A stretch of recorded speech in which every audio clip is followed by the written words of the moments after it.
Hello, everyone. My name is Mariele Hernandez. I am from Mexico, but I'm currently based in Iraq. I am the project leader for the Sustainable Development Solutions Network Youth. I take care of campaigns.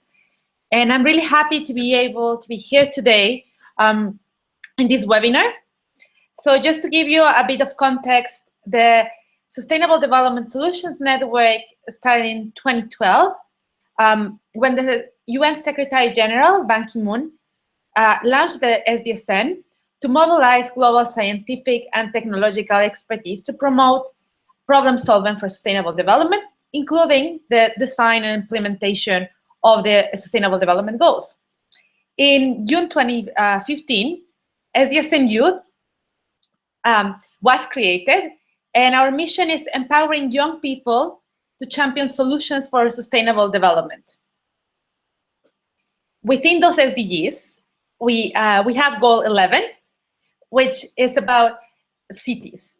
And this is very important because when we think about cities, we have to think that more than half of the population live in cities. But within that half of the population, we need to think about youth as well. If we think about mega cities in Africa, in Latin America, and in Asia, the population is not only becoming more urban, but it's also becoming younger. Just to give you an idea, and maybe this will make you feel a bit old, but in many cities, half of the population is under 15 years old. What does that mean? That means that Goal 11, SDG 11, making cities inclusive, safe, resilient, and sustainable, will largely depend on youth and the involvement of youth in this process. The question of whether our cities will become more prosperous and sustainable or end up in peril and with a lot of scarcity will largely depend on the role that youth will play. Youth can either remain disempowered and disfranchised, or they can become active agents, engaged, informed, and given a sense of purpose, given opportunities, because youth has a great talent and a great potential for innovation and finding solutions to our current problems. So why wouldn't youth be empowered to shape their future? So that's why at SDSNYouth, we strongly believe that in the process of creating sustainable cities, youth has to be one of the most important agents. So that's why we're very happy that the SDG Academy allowed us to have this webinar, even though it's at the end of the year. And we know people are very busy. We're really happy that you are able to join us. Because the MOOC is a great, the MOOC on Sustainable Cities is a great course that gives you the theory of how to build a sustainable city. But we would like young people who are already fascinated with the subject or they're starting to explore the subject to build up on that knowledge. We want to provide the opportunity for young people to stay engaged and take one step forward in understanding the practicalities of building a sustainable cities. And within those practicalities, all the challenges and maybe the obstacles that they will face when they try to apply that theory that they are learning. So while the MOOC is taking us into a fascinating journey on cross-cutting themes about sustainable urbanization, we would like to look at our local fellowships pathway, our local pathway fellowship in a different journey, one that looks at the range of process, barriers, enablers that exist in the real world on a day-to-day basis. And we would like our fellows to take their city as case studies, because while we are all trying to get to the same goal and to fulfill the 2030 agenda, every city is different. The challenges of London are not going to be the same as the challenges in Hong Kong. Where you start in Bogota is not exactly where you will start in South Africa, in in all the cities in South Africa, like Cape Town is different from Johannesburg. So even within the national level, we have different experiences, and that's why we like to be a case study per city. So our fellows will look at, where does your city stand? What are the sustainable development challenges? Are the governments even aware about the 2030 agenda or the new urban agenda? And is it really a priority when we look at policy making? If the plans are already in place, how robust is the agenda? How are the resources distributing to ensure a sustainable city, an inclusive city? And who is involved in planning the implementation? What's the role of civil society? Is youth part of this process? So that's why we came up with the idea of the Local Pathways Fellowship, which we launched in Quito last October. And the objectives of the fellowship are to empower young people to promote local governments and their commitment to prioritize the implementation of the SDGs. We would like to provide young people with the means to engage local youth and civil society in mobilizing the support for the SDGs. Third, we would like to equip young people with the tools and the resources to document and promote practices and sustainable development solutions. And lastly, we would like to nurture a young generation of urban sustainability advocates by educating them about the process of localizing the SDGs. So how are we planning to do that? Well, the fellowship offers three main aspects for the fellows that will be part of it. First, we have a training program and access to a network of world experts. So the training program will have webinars just like this one, but it will look more into into practice rather than theory. So the idea is having experts telling the fellows how do we look at the daily implementation. And we know that the urban challenges are different and there are many different aspects. So maybe you're interested in transport, or maybe you're interested in gender equality in the cities, or energy. So we will have different experts that are practitioners on these different topics, which will be, so they will be part of our wide network. By being a fellow, also the SDSNYouth would like to leverage its access to the SDSN network of world-leading experts and scientists, civil society and business partners, policymakers, to provide the fellows with access to knowledge and opportunities to complement their efforts. Also, depending on the local context of the fellows, we can connect them with regional and local experts. Second, we have the SDGs City Youth Guide. So this is a youth guide and a toolkit that builds up from the SDSN SDG Cities Guide, which aims to fill a knowledge gap because despite the key role of local authorities in the SDGs implementation, there's little guidance material as of how can we adapt the global goals to the local level. So the SDSN SDG Cities Guide fills that knowledge gap and helps city leaders, local practitioners, and policymakers explore how can they use the SDGs and adapt them to their local context, and help them plan their policies in their cities. Within that guide, there's an important part on the need to address partnerships for implementing the SDGs and involve all the stakeholders. Within those stakeholders, we have civil society, and youth is part of that civil society. Youth is a very important stakeholder, as I mentioned before, given the large number of youth in cities, which will continue to increase.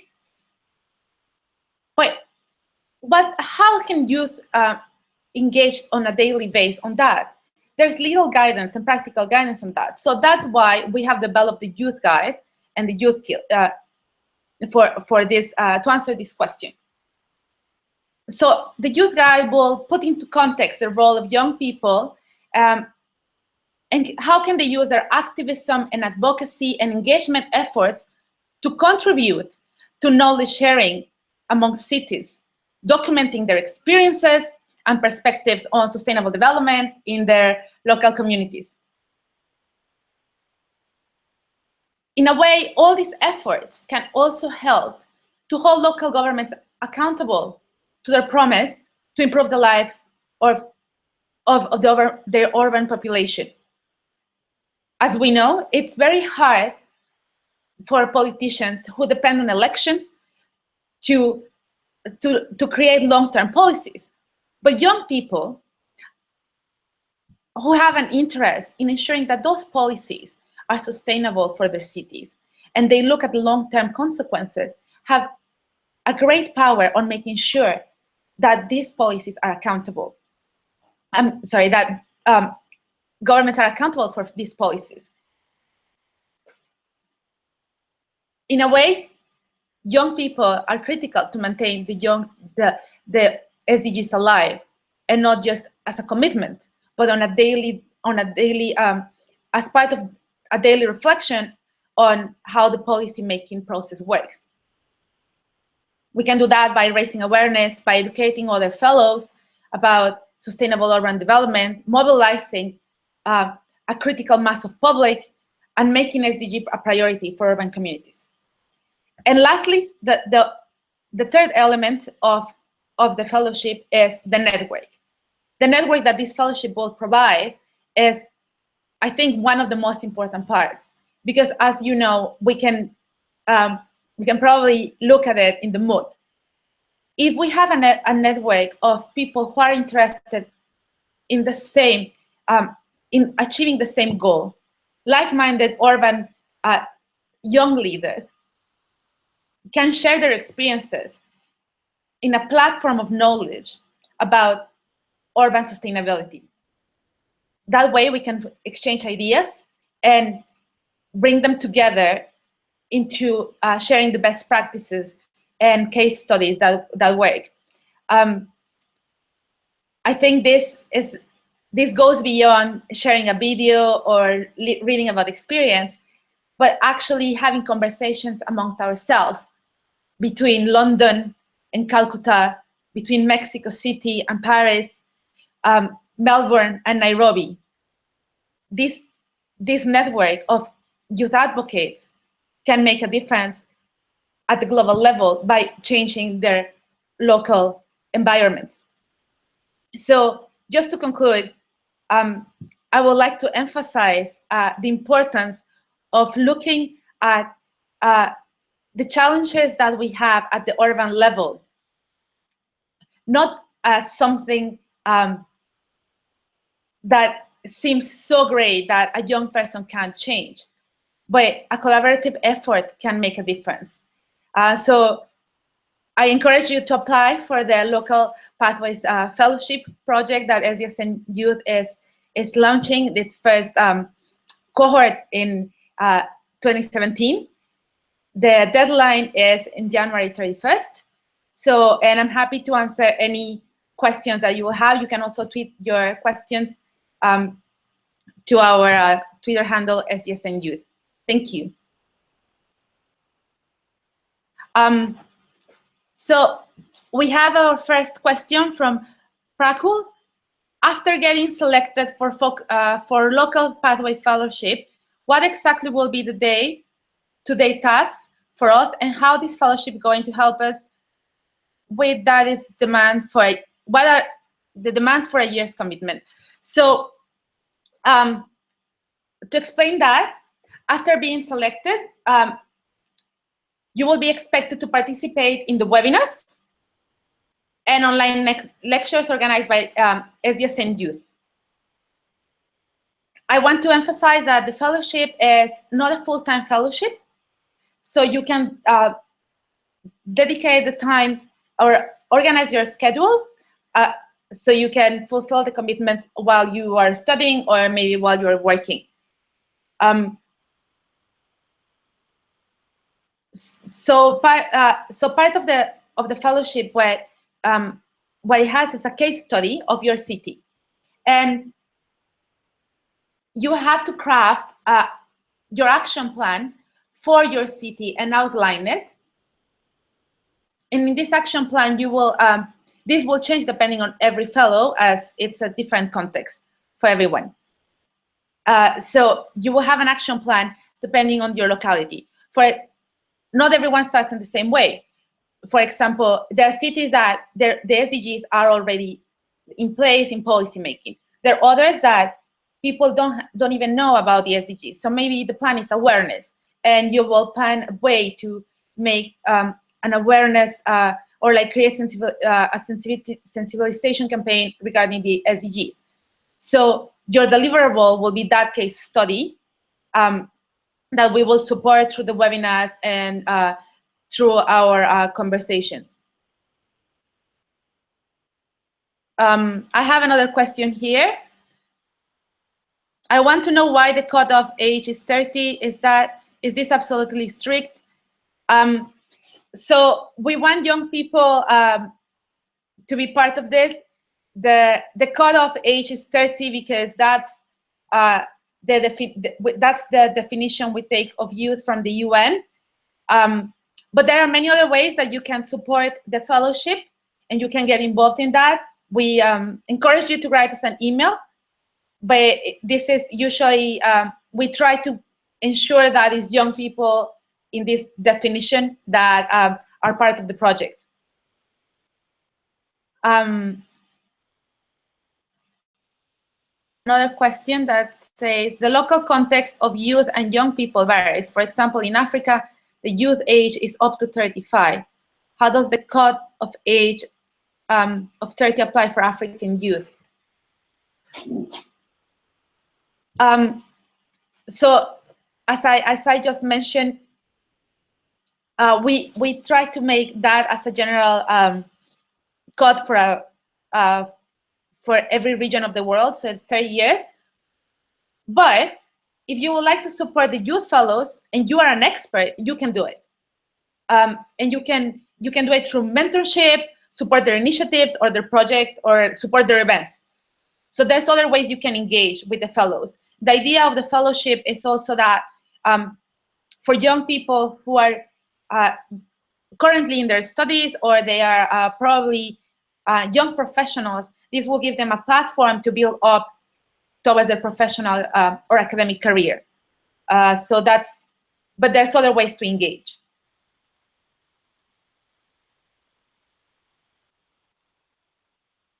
I have another question. I am an elected leader in my city councilor. Am I eligible to apply for the fellowship? If you are under 30, you are eligible to apply. You are welcome to send your application, but I will also encourage you to send us an email regarding how can you maybe be a mentor for your city if you already have extensive experience. So I encourage you to write us, and if you want to apply, you can apply as well.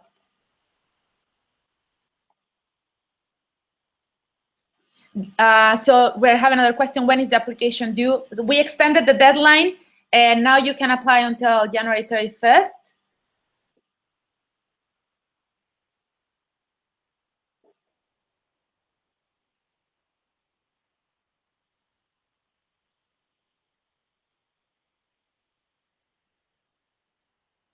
Okay, we have another question. Is the fellowship focused on one candidate per city, per state, per country?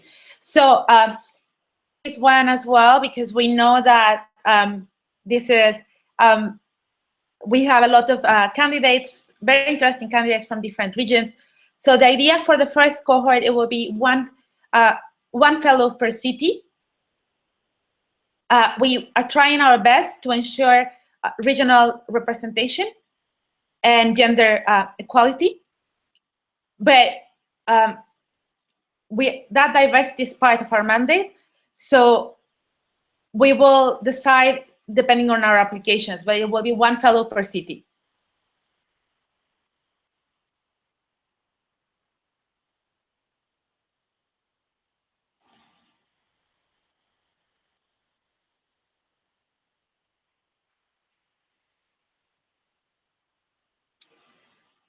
I have another question. What benefits will the young practitioners receive through this fellowship? I'm guessing you mean if you are the fellow. So if you're a young practitioner, I think one of the main benefits of becoming a LP fellow is by far is the network that you will gain. The fellowship being at the global level and being harnessed under SDSNYouth and SDSN, it will give you an amazing access to global leaders, global practitioners that can help you out in building up your career if you're already a young practitioner, and put you in contact with other fellows around the world. So the key learning happens in the process of dialogue as well, and knowledge sharing. So that I think that's one of the most important things you will gain.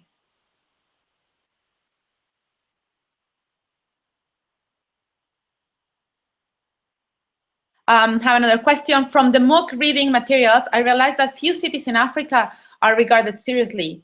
What does this mean? We shall have very few fellows from Africa? No. So this is, thank you for this question. I encourage a lot from developing country cities to apply. Exactly because of that. Because if you are the one who is creating a case study and you are developing that case study,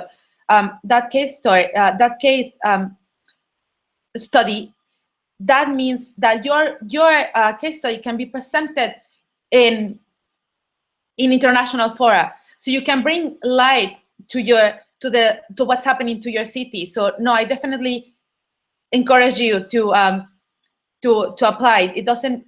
We try to find regional representation, not which means there's not a specific number for cities in Africa, specific for Europe. It depends on the applications. And my colleagues are informing me that we have received the highest number of applications actually from Africa. So, you know, I think that's great, and that shows the interest on bringing African cities as part of the fellowship program.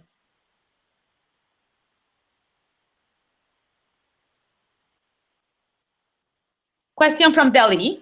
I'm a young graduate in architecture. What is the scope of work related to my field of education in the fellowship? So as I said, one of the things about urban sustainability is that there are many areas that urban sustainability touches on. So you can definitely contribute your perspective to your case study. If you think about it, we always talk about urban buildings, smart architecture, innovations in cities. So definitely apply. I think you can bring many things to the table. And as I say, we are, depending on our fellows, it will be very interesting to see your application and see your angle and your perspective in urban planning. But at the same time, we can, the project managers can also try to find a mentor for you that suits your interest. So I think I encourage you to apply.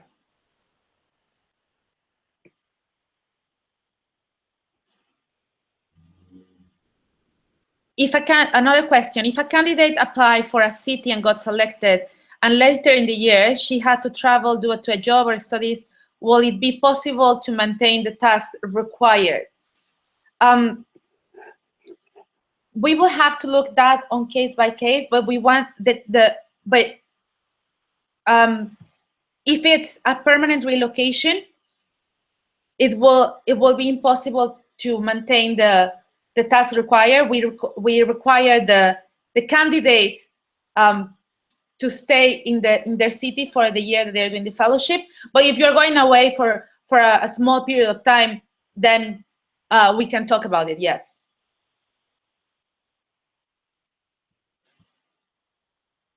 I have another question. What is the possibility of treating the case of Africa different, considering that the UN and even agenda recognizes that the age for 35 as official age for youth?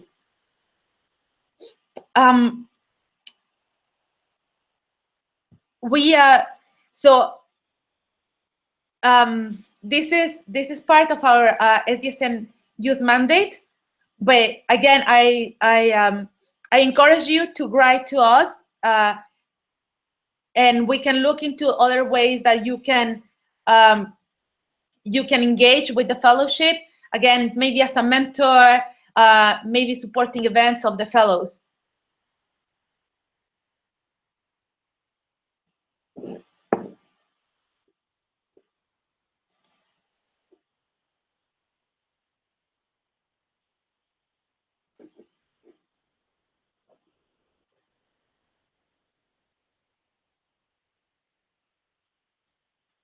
Just to build up on the diversity part, we encourage female applicants to submit their applications. I think one of the things that we saw a lot in Quito when we were in Habitat 3 is that without including women in the process of localizing the SDGs, then cities cannot be inclusive.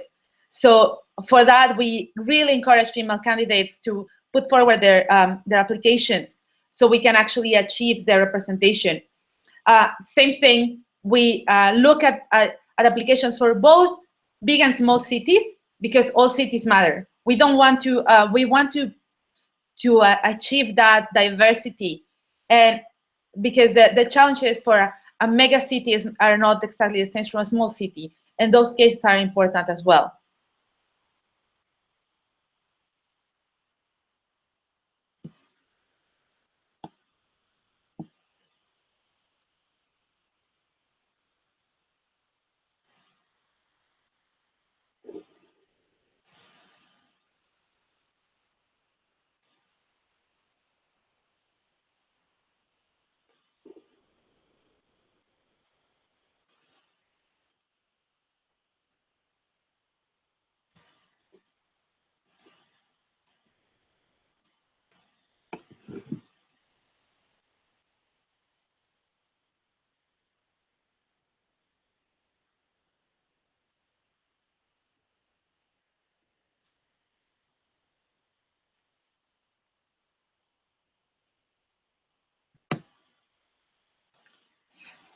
We have another question. Considering the underlying principle of the Agenda 2030, leave no one behind, are there accommodations for people with disabilities?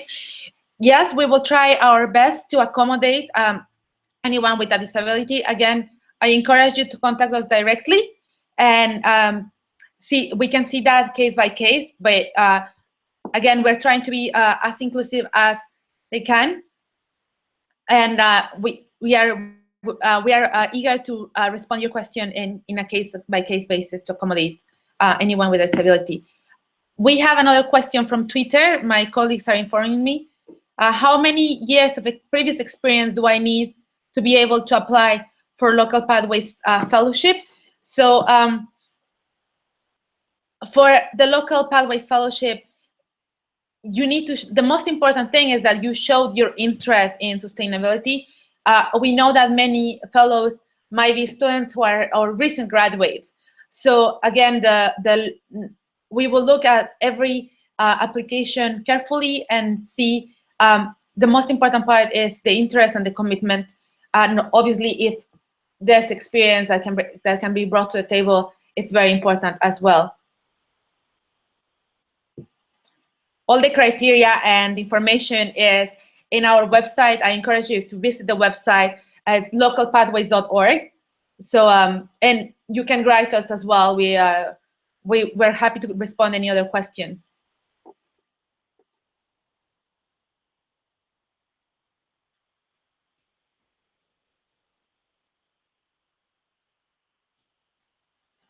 We have another question. How many hours per week will one devote to the fellowship? So, so as I said, this is a part-time. It's not a full-time fellowship. It's really up to you, and what we need from you is the commitment that you will attend the webinars and you will develop your case study, and that you will look at the guide and participate. If you want to commit 20 hours per week, because that's how much you think you can put in, and that's the commitment you want to put in, that's great. If you are only able to put 10 hours per week, that's okay as well. We allow for flexibility, and we believe that you are able to manage your schedule. The key is the deliverables, not how many hours you spend. Every case is different. The importance is that you bring these key deliverables, and that you develop that advocacy strategy, that you engage with the civil society or with the government. There is a lot of room for creativity and initiative, so it really depends on every fellow. And if you think you can achieve the goals you set up in 10 hours, that's okay. If you think it takes 20 hours, that's up to you.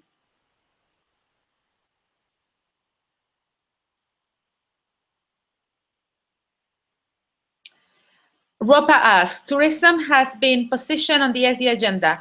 I would like to understand what is the scope of tourism related to projects in the fellowship program. So again, urban sustainability is, the spectrum is very wide. So obviously tourism is part of it. I can, so on this specific aspect, when my colleague and I we were in Ecuador this past October, sustainable tourism was a big part for many cities. So if the scope of tourism touches in a large part the city you are from, then exploring your case study in how can you make tourism sustainable, or like how does tourism play in making an urban city sustainable, or like the urban environment, or inclusive, that can be part of what you can create your case study in. So I think that will be a very interesting lens to look at urban development as well.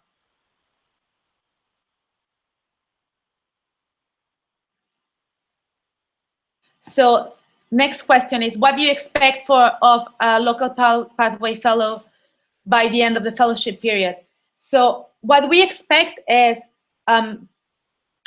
that I think one of the first expectations is that the fellow actually develops that expertise through their case study, through the webinars, and that the case study is a strong case that will be shared with the other fellows and with the future fellows in the years to come, and that we're able to draw lessons learned from the case study. The second is the outcomes of engagement that will be documented in the case study. So substantial actions that are done through the fellowship. Again, this will change depending on every case study.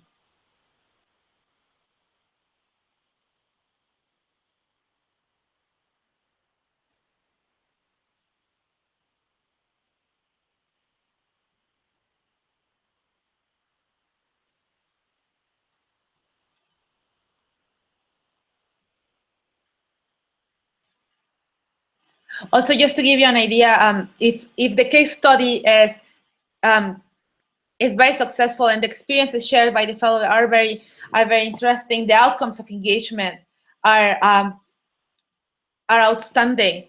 They will be invited to present their case study to come to international conferences or regional conferences, and we as SDSNYouth will promote their efforts and their work into localizing the SDGs and the new urban agenda.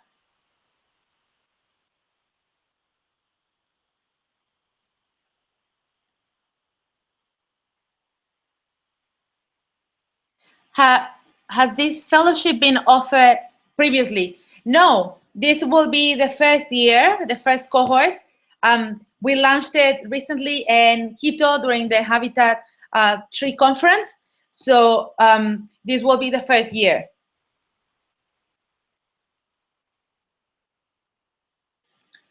Will the fellowship only be limited to SDG Goal 11 and targets, or can it be interlinked with other goals and targets? So to respond to that question, I think that in a way, the SDGs are all interrelated if you look at it.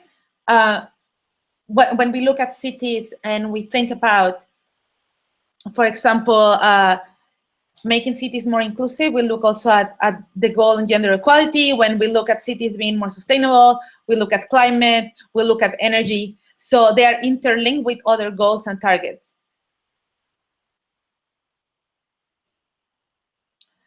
So just to give you an idea of what are the opportunities for fellows who will be selected, we've been in talks with the Buenos Aires city government, and they have agreed to invite the fellow, if we have a fellow from Buenos Aires, they have agreed to invite them to work with them in their office to see how the process of the SDGs is being implemented in the city of Buenos Aires. So that's one of the specific cases on the partnership level that we have.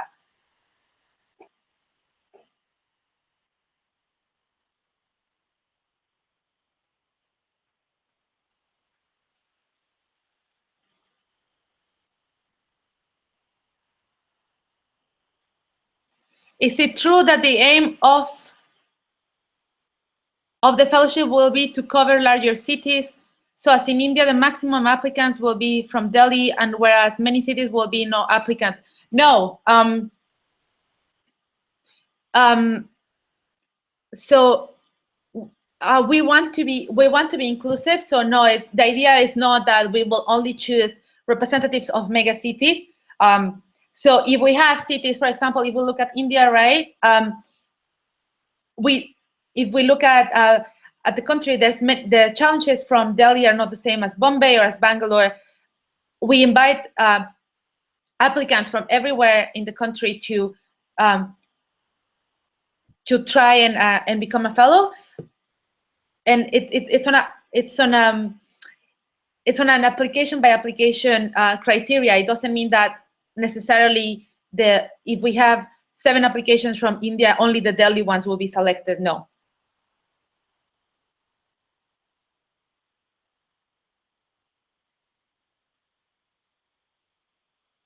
There are a number of thematic areas to look into cities, such as transport or gender. Is a fellow expected to develop case studies for each? No, you can touch on different ways. Many of these topics are interrelated. With the example you just gave, transport or gender. Transport and gender are very interrelated in cities, but fellows can choose one of the most important issues that also reflect on their area of expertise and area of interest. But when topics relate to each other, of course, you can touch on both. Maybe the connection between 2 topics. Is it a paid fellowship? No, the fellowship is not paid. Again, the fellowship is not a full-time commitment. However, we do want to support the fellows in the case of, as I said before, if the case studies are outstanding and are worth presenting in an international conference, we want to support the fellows with going to international conferences and present their case studies, or at regional fora as well.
So if you have any more questions, please, okay, we have another one.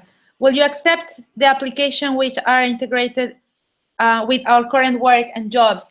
So if you're currently working on any part of urban sustainability or like that relates to Goal 11 or the SDGs in general, we encourage you to apply. Obviously, that's probably your center of interest. So yes, apply. We will see how can the fellowship complement your effort, and I think that's one of the very interesting part of the expertise. If you're already building that expertise towards with your work, you can share your experience with other fellows.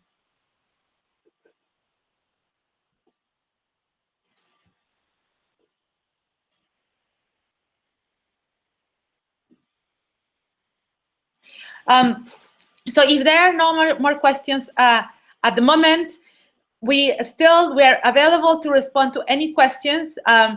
You can write to us, you can tweet, you can join us on Facebook. We're very interactive on social media, so feel free to contact us. Once again, the deadline for the fellowship is January 31st. So I encourage you to start doing your application as soon as possible. And we are really looking forward to read it. And if you have any questions between that with your application or any other thing about SDSN in general or SDSNYouth or the Local Pathways Fellowship, feel free to contact us. And thank you to the SDA Academy for allowing us and facilitating for this great webinar. Thank you.